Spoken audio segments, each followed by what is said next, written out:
Bom, turminha, e nessa gravação, agora nesse vídeo, nós vamos falar sobre terapia celular. Tá? Então, terapia celular são procedimentos que usam a célula-tronco na tentativa de amenizar ou até mesmo curar algumas doenças. Tá? Então, a gente não pode esquecer que a célula-tronco ela tem capacidade de se converter em células adultas, células diferenciadas, tá? Células que já têm funções. Então, os cientistas nas últimas décadas, nas últimas 2 décadas, tá, têm feito esses experimentos e tem assim é muito promissor, tá? Então, vamos ver como é que acontece isso, né? Como é que é essa tecnologia e a gente vai ver que a clonagem terapêutica ela aparece em função da terapia celular. Tá? Mas a clonagem terapêutica é assunto para um outro vídeo, tá? Em um outro momento, tá bom? Então, só para você ter uma noção, é simples entender o que é a terapia celular, né? Então, é o tratamento com célula, mas que tipo de célula? Célula-tronco. Então, imagine só, tá? Um coração lesionado, ou por um infarto, ou por um desgaste decorrente, por exemplo, de pressão alta e hipertensão arterial. Então, vocês sabem que o esforço excessivo, né? Os maus tratos são capazes de lesionar, tá? O coração. É constituído por células musculares, ou né, muscular cardíaca, o miocárdio, e a gente sabe que os músculos não fazem mitose, eles não se dividem, né? Então não tem como haver regeneração natural. Então, numa situação dessas, é possível você aplicar célula-tronco, né, no coração, e essas células-tronco, não pode esquecer, elas não são nada. Tá? Mas elas podem se transformar em células do coração. Elas podem se converter, né, em células do tecido muscular estriado cardíaco. Tá? Então, se isso acontecer, obviamente, né, você vai ter a recuperação do órgão, você vai ter um órgão recalchutado. Tá? Mas, assim, essa mesma tecnologia dá esperança, porque os cientistas eles acham que dentro de algum tempo, ao invés só de recuperar tecido, poderia se fazer órgãos novos, tá? Clonar órgãos inteiros, mas por enquanto só recuperação de tecidos. Então, coração, já houve, né? Inclusive a minha mãe fez esse procedimento, né? Isso eu vivi pessoalmente, né? Uma situação da minha mãe. Já houve casos de pessoas recuperarem tecido cerebral, né? Após um AVC. Tá? Então, são muitas as perspectivas e expectativas em torno, né, do uso da terapia celular. Tá? Só que, como eu falei para vocês, célula-tronco não é tudo a mesma coisa. A gente classifica células-tronco de acordo com o potencial que elas têm de se converter, tá, em células. Tá? Então, isso também é muito importante para o nosso estudo. Mas, de imediato, o que é a terapia celular? Tá? É usar células-tronco, tá, hoje, tá, como procedimento para recuperar um órgão, para recuperar tecidos.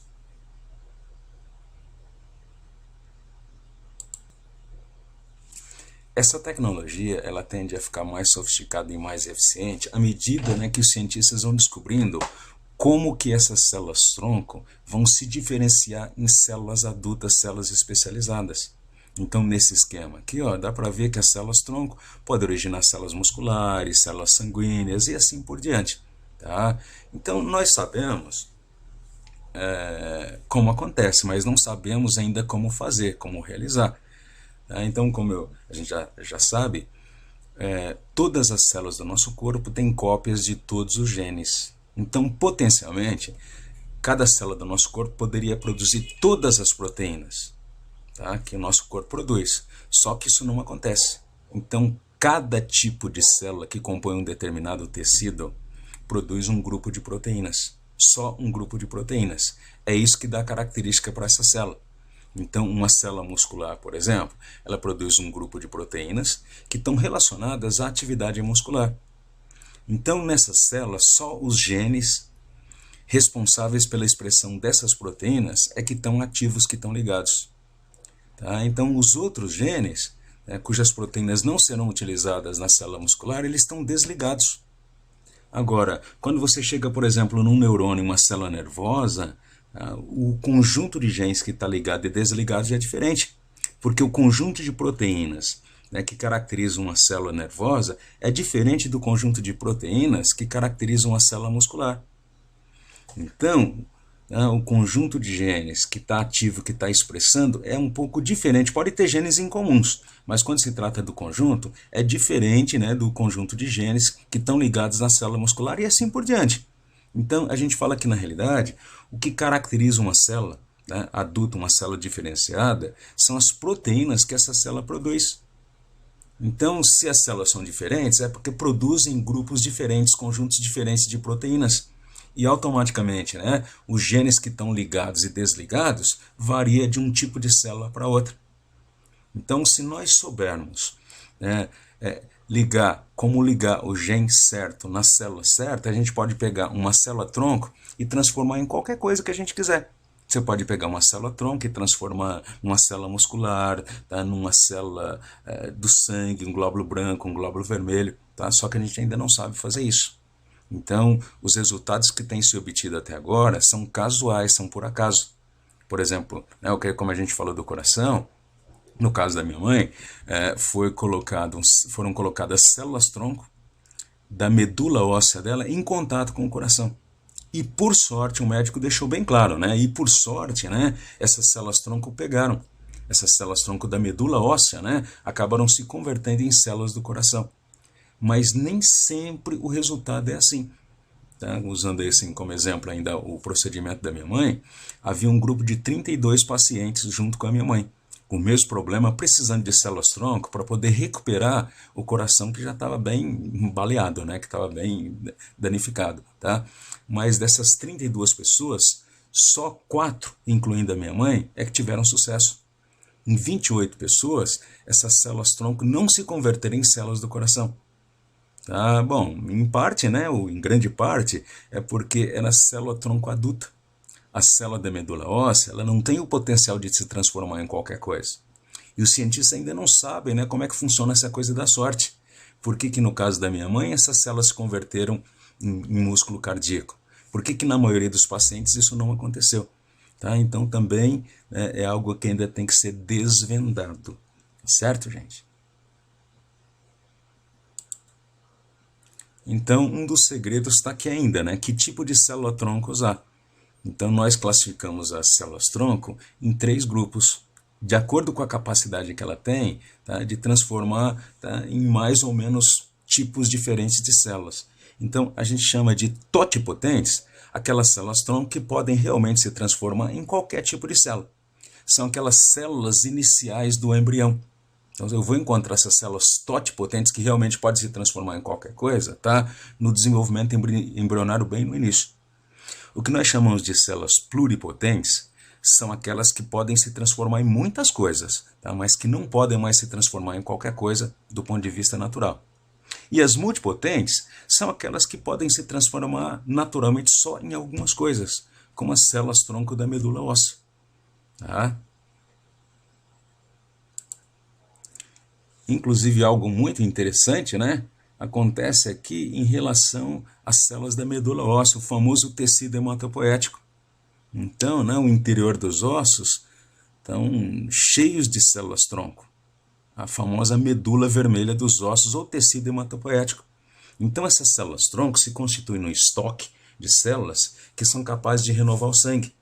Então, essas células-tronco da medula óssea, elas estão programadas naturalmente para serem convertidas em células sanguíneas, glóbulos brancos, glóbulos vermelhos ou plaquetas. Então elas não têm esse potencial todo de se transformar em qualquer coisa. Então esse aqui é um esquema, né, do que acontece naturalmente no interior dos nossos ossos. Né? Então as células-tronco, olha, tá? Elas vão, né, amadurecendo, vão se diferenciando, né? Vão se especializando e vão se convertendo nos vários tipos de células que tem no nosso sangue. Tá? Os glóbulos vermelhos, as plaquetas, né? E os vários tipos de glóbulos brancos. Um procedimento pioneiro de terapia celular é o transplante de medula. Então já há muitas décadas, né, se faz o transplante de medula. Então, o que é o transplante de medula? Tá? O transplante de medula é um dos procedimentos para corrigir a leucemia. Tá? É uma tentativa que geralmente dá certo, né, tá? Para curar a leucemia. Então, o que é a leucemia? A leucemia é um problema nas células-tronco da medula óssea.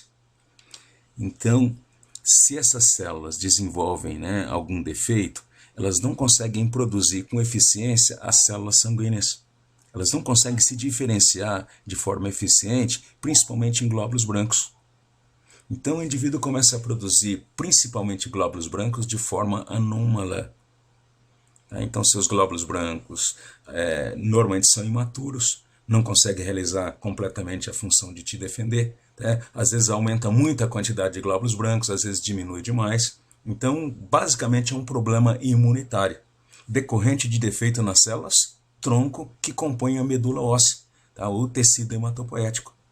Então, o primeiro caminho é encontrar um doador compatível.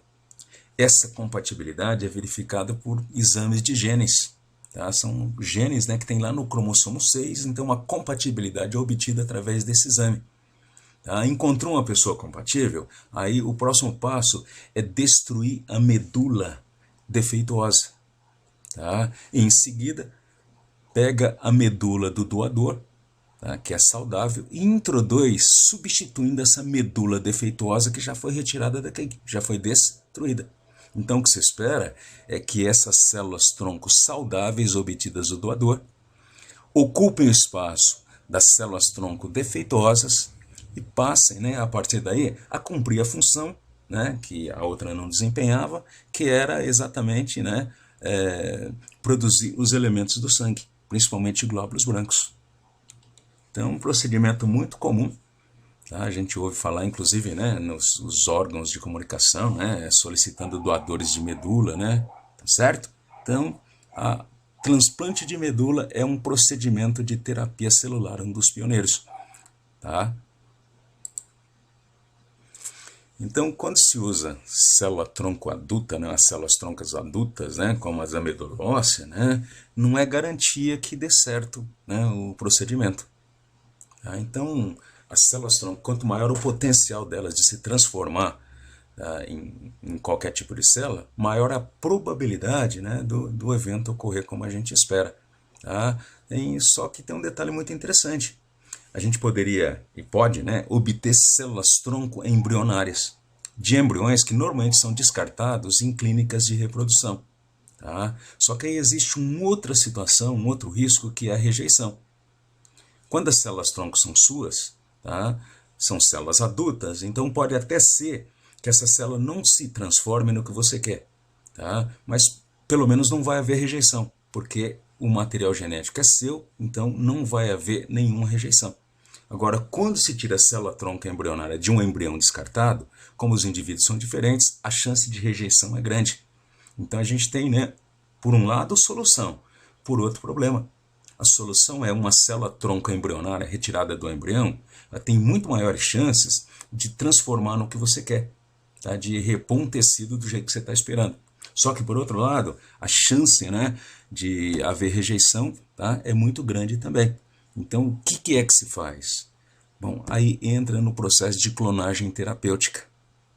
Mas vamos dar uma analisada para ver, né, como é que é possível superar esse problema. E qual é o problema? Eu preciso de uma célula totipotente ou com o máximo de potencial possível em se transformar no que eu quero. E também espero que não haja rejeição. Então, de onde vem isso? Bem, o ideal é usar células-tronco embrionárias e, de preferência, né, quanto mais cedo elas forem coletadas, melhor. Só que a gente tem que entender um pouco, né, tem que analisar um pouquinho o desenvolvimento embrionário. Então, aqui você tem, né, o processo chamado de segmentação, que caracteriza o início da embriogênese. Então, a primeira célula, né, a célula que tem o maior potencial, chama-se zigoto. A célula ovo-zigoto, porque ela realmente pode se transformar em qualquer tipo de célula do indivíduo. E à medida que vai acontecendo a segmentação, surge a mórula, aqui ó, de número 4, e em seguida você tem a blástula. Bom, a blástula tem uma característica interessante. Primeiro, no ser humano, é nesse estágio que o embrião chega no útero. É nesse estágio que ele se implanta no útero materno, e começa a desenvolver a placenta. Basicamente, é nesse momento que começa a gravidez. E é nesse estágio também que é o ideal para se tirar as células-tronco para fazer o procedimento de terapia celular. Tá? Porque à medida que o desenvolvimento embrionário vai acontecendo, essas células já vão se diferenciando. A cada estágio, as células vão se pronunciando, elas vão dando um passo à frente, tá? E já deixam de ter o potencial que tinha anteriormente. Por exemplo, aqui, olha, tá? Na gástrula, aqui você tem já um esboço, né? Uma maquete do sistema digestório. Então, algumas dessas células aqui, ó, já estão destinadas a constituir o sistema digestório. Então, elas já não podem mais se transformar realmente em qualquer coisa, certo? Agora, esse estágio de blástula aqui é o ideal. Por quê? Porque nesse estágio de blástula, na espécie humana a gente chama de blastocisto. Então, blastocisto é a blástula humana. Então, nesse estágio, que é aquele mesmo estágio que o embrião se implanta no útero, tá? As células-tronco aqui já podem ser divididas em dois grupos. Aqui, ó, tá? Circundando toda a estrutura, e representado pelo número 1, a gente tem as células que nós chamamos de trofoblasto. E o número 2, essa massa celular interna aqui, ó, a gente chama de botão embrionário ou embrioblasto. Então, esse grupo aqui que a gente chama de trofoblasto são células-tronco que estão destinadas a dar origem à placenta e aos outros anexos embrionários. Então, já tem destino certo. Agora, essas células do botão embrionário, elas estão destinadas a formar um novo indivíduo. Então, se você quer fazer um procedimento, tá, que visa recuperar um tecido, tá, do indivíduo, o ideal é pegar células-tronco do botão embrionário.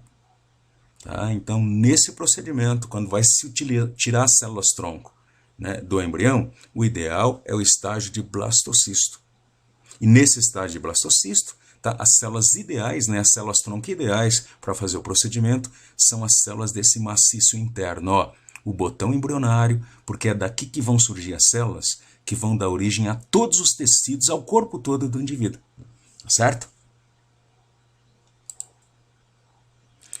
Porque depois, né, da fase de blástula ou blastocisto, aí vem a fase de gástrula, como eu falei, olha, tá? As células, algumas células já estão bem adiantadas, já vão se converter, né, em células do tubo digestório. E depois dessa fase, tá, vem o estágio que a gente chama de neurula. E na neurula a gente tem os 3 folhetos embrionários que já aparecem, né? E nos folhetos embrionários são camadas de célula-tronco que já têm destino certo.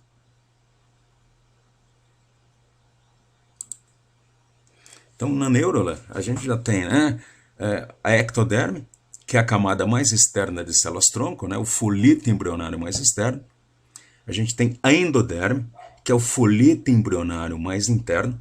Tá? E tem a mesoderme, que é o intermediário. Então, essas camadas de célula-tronco elas já estão bem pronunciadas, já têm destino certo. Tá? São células-tronco ainda, mas, por exemplo, as células que compõem a ectoderme vão formar todo o sistema nervoso, vão formar a nossa epiderme, né, a camada mais externa da pele, vão formar, né, os anexos da epiderme, vão formar revestimento da boca, ânus e companhia. Tá? A endoderme, então as células-tronco que compõem a endoderme, elas vão formar todo o sistema digestório. Sistema digestório, as glândulas anexas, vão formar também o sistema respiratório e o revestimento, tá, interno, né, da bexiga que está em contato com a urina. Tá? E aqui na mesoderme, o folheto intermediário, também essas células-tronco já têm destino certo. Tá? Algumas vão se diferenciar e vão formar a derme, a segunda camada da pele.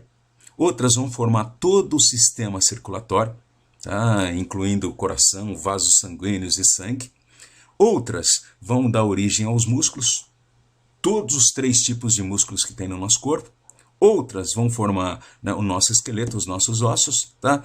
E outras vão formar, tá, o sistema reprodutor, tá, e o sistema urinário, que juntos nós chamamos de sistema urogenital. Tá? Então, nesse estágio aqui, a célula já tem destino certo. Já não são mais aquela célula-tronco com todo o potencial possível. E vejam bem, nesse estágio aqui, tem praticamente entre 20 e 25 dias depois da fecundação. Bom, mas como eu falei, você pegar a célula-tronco de um embrião, tá, para fazer o procedimento no indivíduo adulto, tá, a chance das células se transformarem no que você quer é muito grande, mas a chance de rejeição também. Então, o ideal seria pegar células do indivíduo, células adultas do indivíduo, converter em células-tronco, tá? E aí usar essas células-tronco para poder fazer o procedimento. Tá? Então, as chances da coisa dar certo é muito maior, porque são, né, células-tronco praticamente todipotentes, tá? E como são do próprio indivíduo, não vai haver rejeição. Tá? E isso já é possível. Então, hoje já é possível, tá? Então, mas é um assunto que a gente vai tratar lá na clonagem terapêutica, certo?